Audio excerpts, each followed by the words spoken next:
members of the teaching staff, professors, PhD, doctors, and our students. Good afternoon. Comrades, power! Comrades, power! God is good.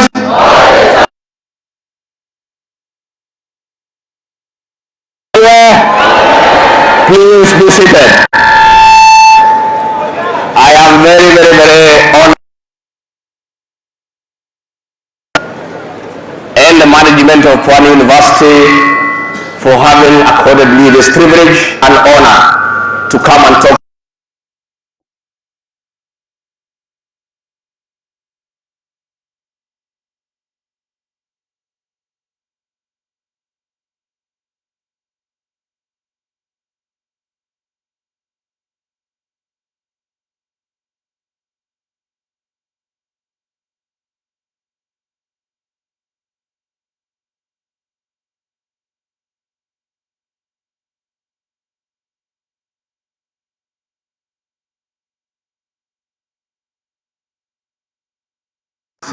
To be part and parcel of the Kenyan state. It is why I'm here this afternoon to tell you that you great people, girls and boys, women and men, this country is in your hands. It's upon you to rise up to the occasion, realize your full potential, focus on it, and decide who role you shall play in the development of our great republic. I want to say, as I start, that we are here to talk about scaling the leadership ladder. I want to tell you, my good people, that it is possible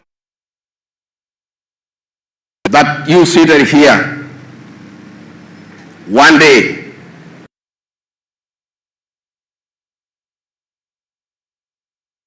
shall be the President of the Republic of Kenya.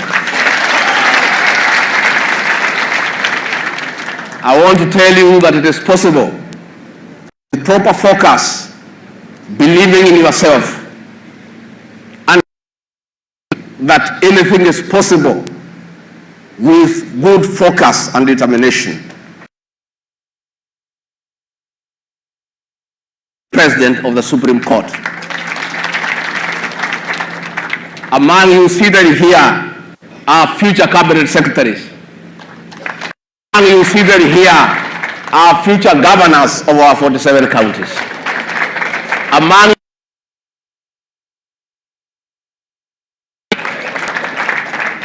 And among you here, a few of you may just fall by the wayside and just be spectators if you choose to. Spectators in the Kenyan landscape. I want you to be serious players in the Kenyan space. I want you to take over the leadership of this country. I want you to take over the leadership. I want you to be leaders of his. I want you to be envoys. I want you people to agree that if you are committed, focused, take care of yourself, the sky is not just the limit, but it is possible for you to be up there and look at what is happening in horizon and be a great leader. Let me say that leadership is, and it is doable. And I want to, in a very humble manner, tell you my story, just to encourage you that it is possible. You have seen it here. I saw you clapping as you saw me. It is true. My toes were jigger infested. I used to walk this way. But I've stayed in Nairobi for some time. I've perfected my way of life and straight, and now I walk straight. This man here, who is Deputy President of the Republic of Principal Assistant to President William RUTO, one of the greatest leaders in Africa, was born 59 years ago in a small village called Herega,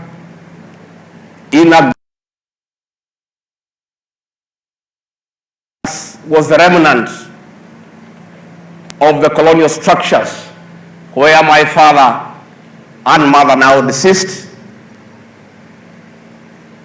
were confined by the colonialists. My parents were peasants. They had not gone to school. They owned nothing. They had only the gift of giving birth to many children because we were 9. My father was a gunsmith in the Mount Kenya forest, where he would service weapons for the Mau Mau fighters, while my mother would bring food and ammunition stolen from Kegaja Police College to keep the war going.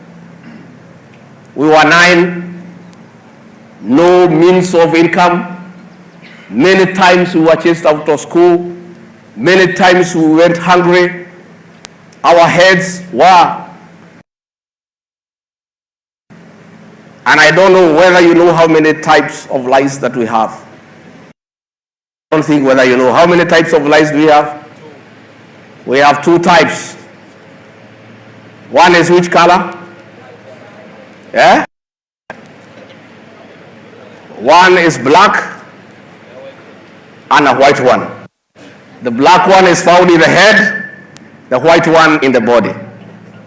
I don't think you know. That is the kind of life we led. Our jiggers were invested. Jiggers.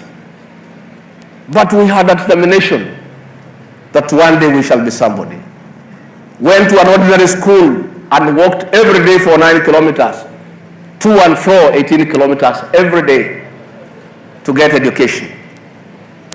And somehow we went through school, and in 1977 I was able to do my certificate of primary.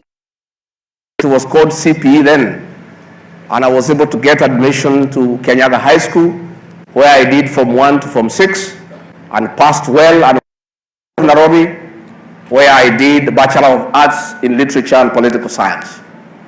I got a job in the public service as a young district officer and served in many parts of this great country. Thereafter, I became the personal assistant to and later on, I became the personal assistant to President Uhuru Kenyatta when he was presidential candidate and later leader of official opposition.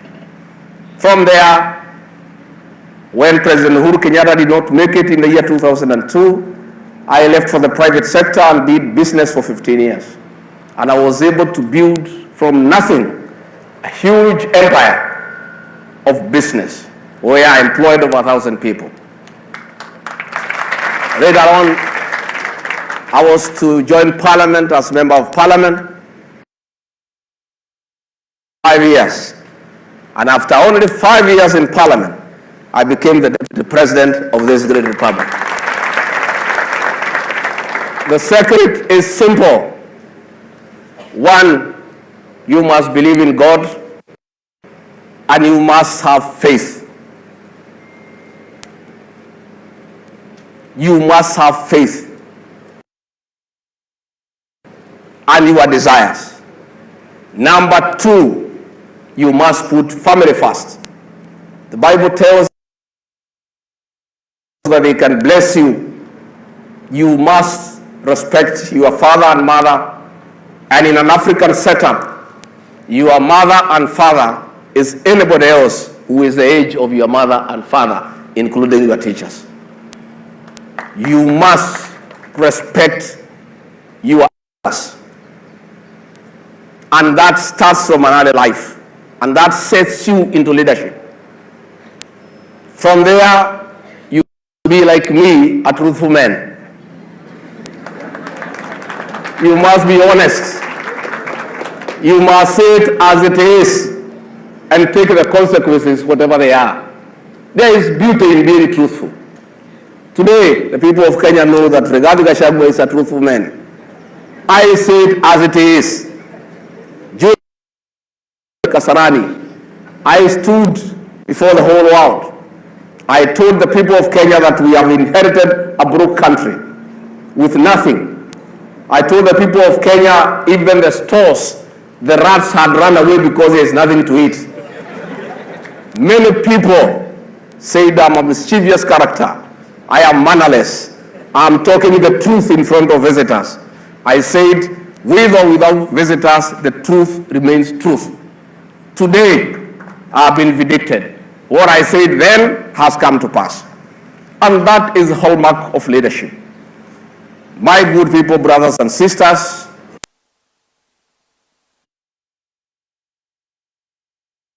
because leadership must start with waking up early is a blessing. A good day starts early. And you know, and you for sure you know. Any day you have woken up late, by evening your day has been messed up. But if you start early, you plan your day, make all the difficult decisions in the first 3 hours in the morning when your mind is fresh. Things because your mind is not functioning as good. That is leadership. What difficult decisions you want to make? If you wake up at 6, make sure by 9 a.m. you have agreed within yourself what is it that you must do. In the afternoon, do routine things, call your friends, because you don't do normal things. Once you have self-discipline, you start on a good footing. I want to say, self-discipline encompasses taking care of yourself. For you to become a leader, you must be alive. For you to own a company, you must be alive. And you must be healthy, both mentally. If you don't take care of yourself, you take hard drugs, you take illicit alcohol, chances are 50% you die before your time. Percent is that you become a zombie, a vegetable.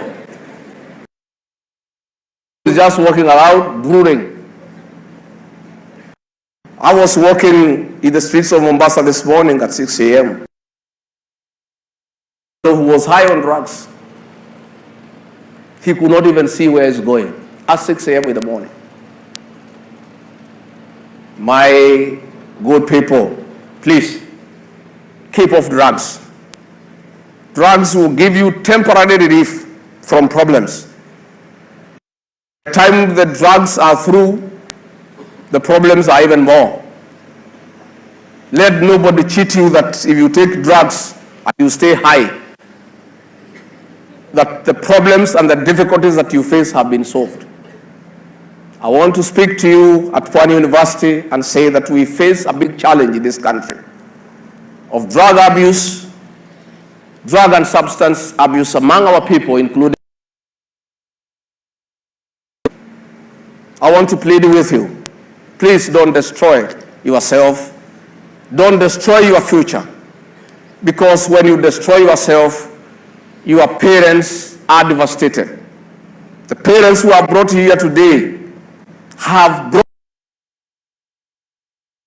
a strong belief that one day you shall come to sort them out. Take care of your younger siblings and take care of your parents in old age.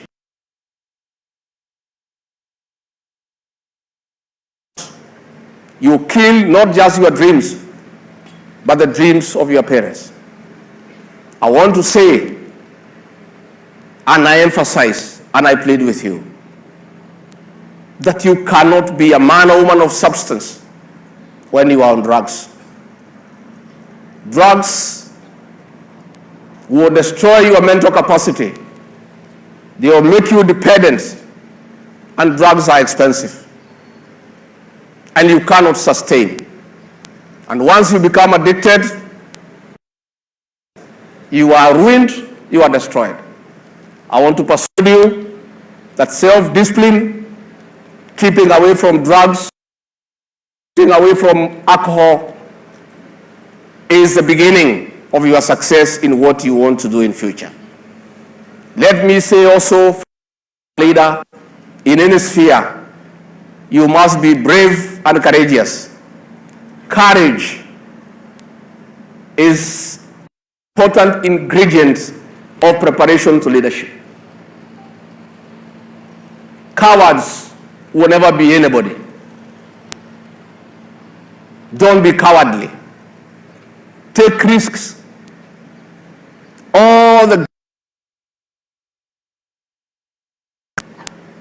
But if you want to play safe all the time, you hear this and this needs to be done, but there is a little danger, you shy away, you will be left behind.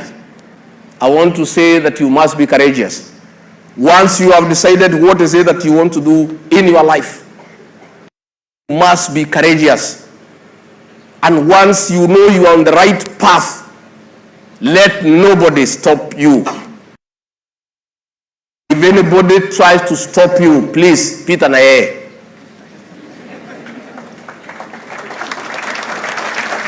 I am a great admirer of President William Samoei Ruto. Despite being his deputy and his principal assistant, I'm his great admirer. That guy is on another level.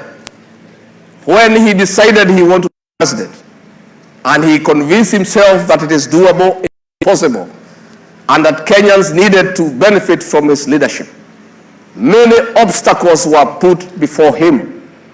Something called the deep state and the system. Everybody was against him, but he said, no retreat, no surrender, I am a man on a mission. He traversed the width and the breadth of this country with sheer determination, despite being denied facilities, transport, aircraft, fuel, policemen stopping his meetings, bringing down tents for his meetings, disabling public address systems. The man was determined, and he said, I'll push on, and nothing put on my path to leadership will distract me or deter me. And because of and courageous and self-discipline, William Samoei Ruto, the son of a person, today is the President of Kenya and Commander-in-Chief of the Defense Forces. I must tell you, for you to be a good leader, you must practice tenets of transparency and accountability. You must be transparent, you must be accountable. You must have integrity. There is no way your colleague in your faculty will support you to be a leader of anything if when you are in school, your work was to steal and spend. People must know that you are accountable for your actions, that you are able to stand by what you mean, that what you say is what you mean and what you mean is what you say. You must, as students of Pwani University, be accountable for your stay here for 4 years. You must account for that time. We have seen many students where people have done harambes to set them out of the country, to go and get university degrees, and they are escorted with buses to the airport when villagers have sold their chicken and sheep to raise money to take the road. And when they go abroad, they don't go to campus. They just hang around and do so many jobs. And then they keep on saying, now I'm in Fasia. When he is working in to a factory, he says that I'm in Sagadia. From potatoes, he says I'm in Fadia. And then he gets a job at the airport, he says I'm from here. The man has never been inside a campus. he is not accountable for what he is supposed to be. For you to succeed, you must be prepared to learn from success and failures. And what you do in areas that you succeed, you build on them. All the great happenings, you sustain and build on them. Then on the facts, you learn from your failures and make sure that you don't repeat the mistakes of yesterday.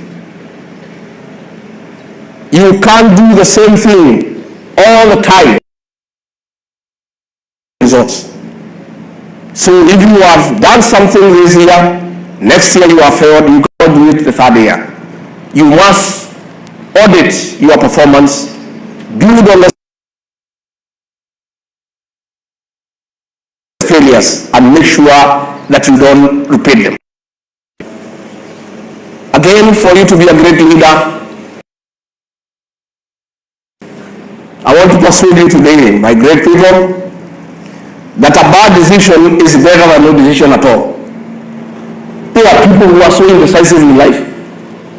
You ask them, what are you doing today? Well, I'm not sure. I think I want to go to Mombasa. No. Let me go to Kilif. No, I'm thinking, I sleep today. No. I think, let me do my homework. Girlfriend, you are lost. You can't make a decision. It's better to make a bad decision and live with it than to be indecisive.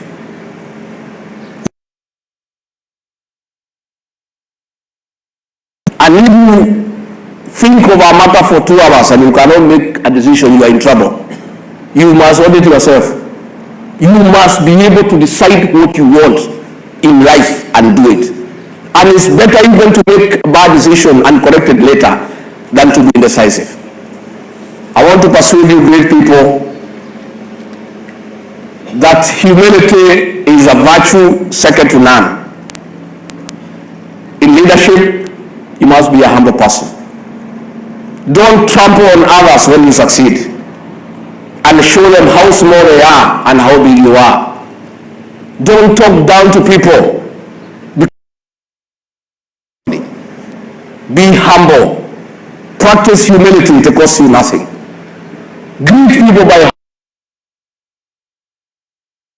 you think you are so big, you are so successful, you find it is time wasting to greet. It costs you nothing to have a warm handship with somebody that you have known or somebody that you have come across. And in the African setup,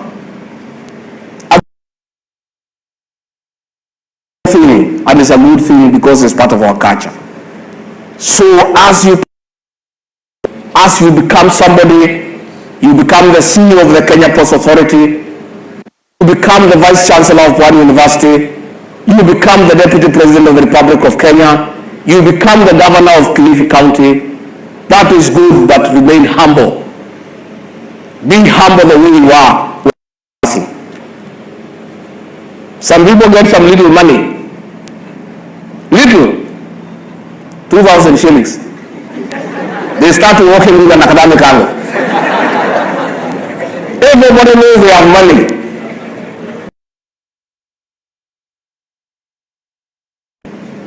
As you succeed. Myself, I'm a living testimony. This morning, I was walking on Mamagena Drive, and I found a woman selling mandazi, and she has been seeing me pass by. And today she had the courage and said, Bwana Gachagua, please, can I greet your hand? I said, why not? I gave her my hand. She refused to let it go. She said, I have challenges. My 2 children are at home. What I said here in Mandazi, the profit is only enough for my food. I said, okay, ma'am, I'm coming from exercise. I don't have anything with me. Come to my residence at 9, then we have a discussion. That lady called Stella was able to come and see me. We had a great discussion.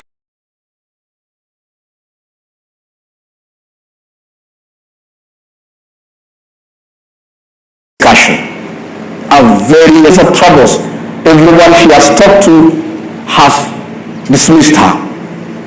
I listened to her and we discussed what she needs to put her children back to school.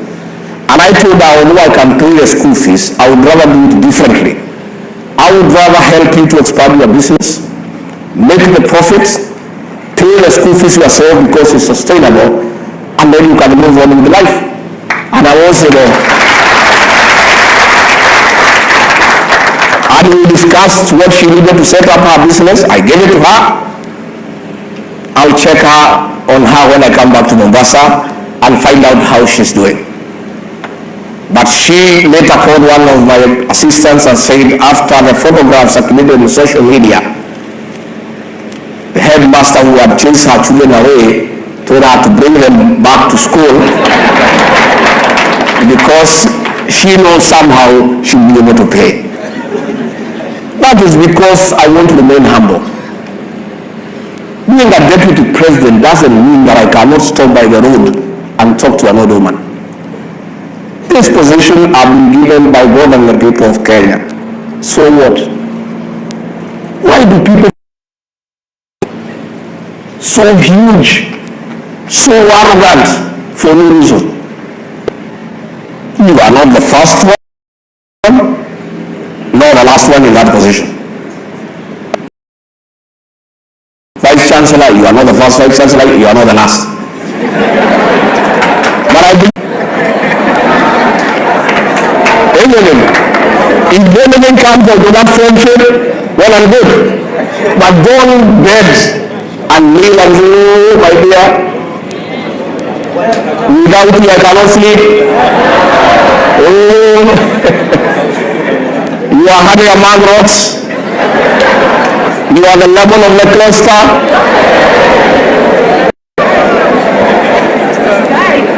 Let me tell you, my good people, being a truthful person. I met my wife way back when I was in campus. And I told her that I would marry her.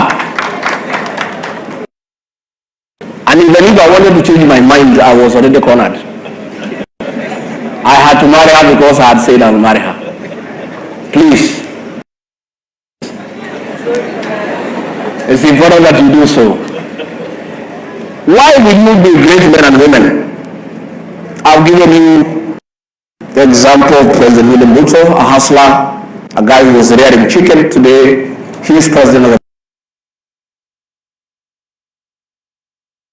Our CS for gender and affirmative action comes from this county.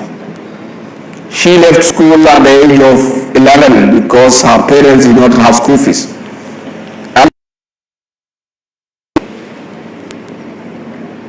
A young girl, a baby bearing, have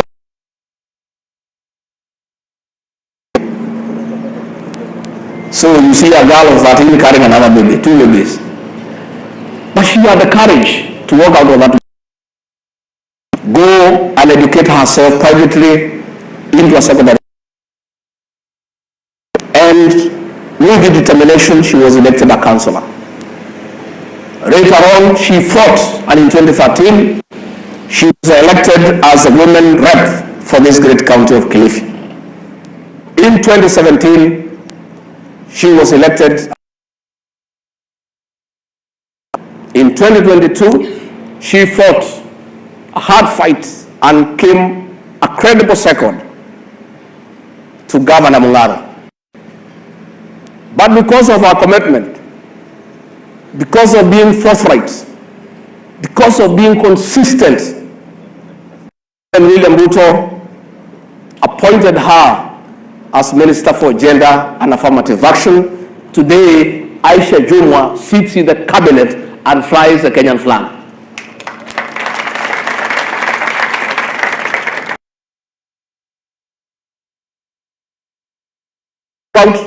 She educated herself and got a degree. She has successfully led the Kenyan delegation to the United Nations Women Assembly and represented Kenya. That's a girl from here in Kilif who was married off at the age of 13. But she didn't give up. she did not agree to give in to poverty and the fact that she was married off as a young girl and served as a maid to the neighbors. And because of that sheer determination to succeed, today has risen to be a cabinet secretary. I want you to clap for Aisha Jomo. In this, I want to give you a few examples in this county in terms of scaling the ladder. Leadership. Amason Jaffa King, a poor boy from Magarini, going to school barefoot, with nothing, with no reference. His father is not known, his mother is not known, his brothers are not known. He worked hard, passed with flying colors, and was admitted to Alliance High School.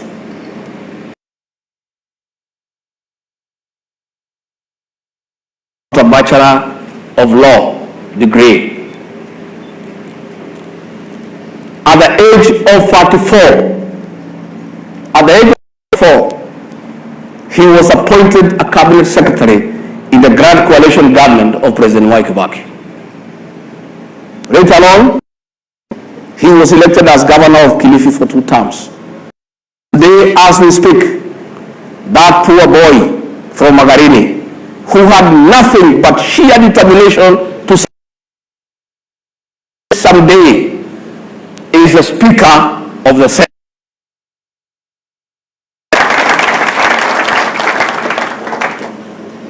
I want to say, your only member of parliament here, the Honorable Owen Baya, I'll be introducing him to you later,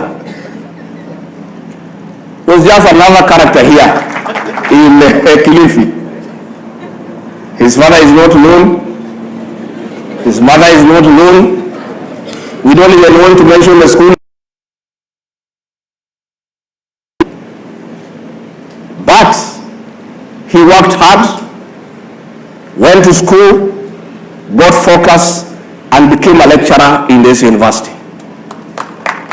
From there, he was appointed as county secretary of Kilif.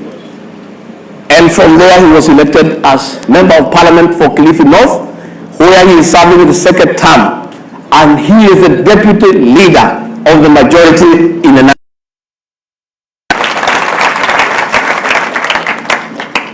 Mekatulini wa Mwenza, a rural woman from the coast with nothing, no education, zero, no experience anywhere, led the resistance against. She single-handedly started the revolution here in the coast to fight the white man. Taken to prison, and she never gave up. She was not a coward. She was a resistance. I want to say, great people, as I wind up,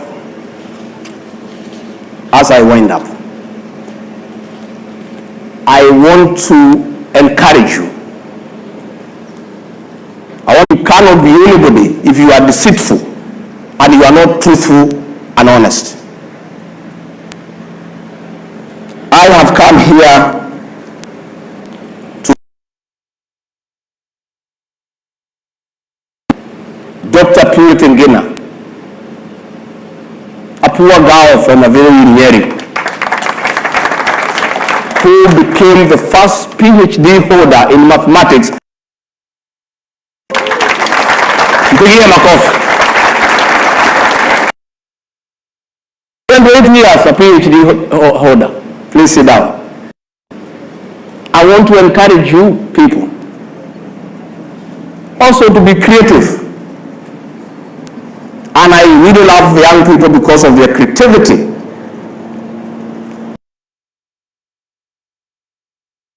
What's my nickname? because a young girl decided that Kenyans were having difficulty in pronouncing my name. Regarding Gachagua, it's a difficult.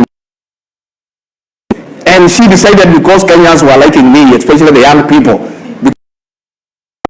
she wants to make it easier for them to refer to me.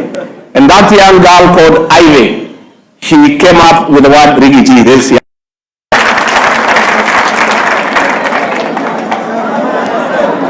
You want to see her? Come here, they see you.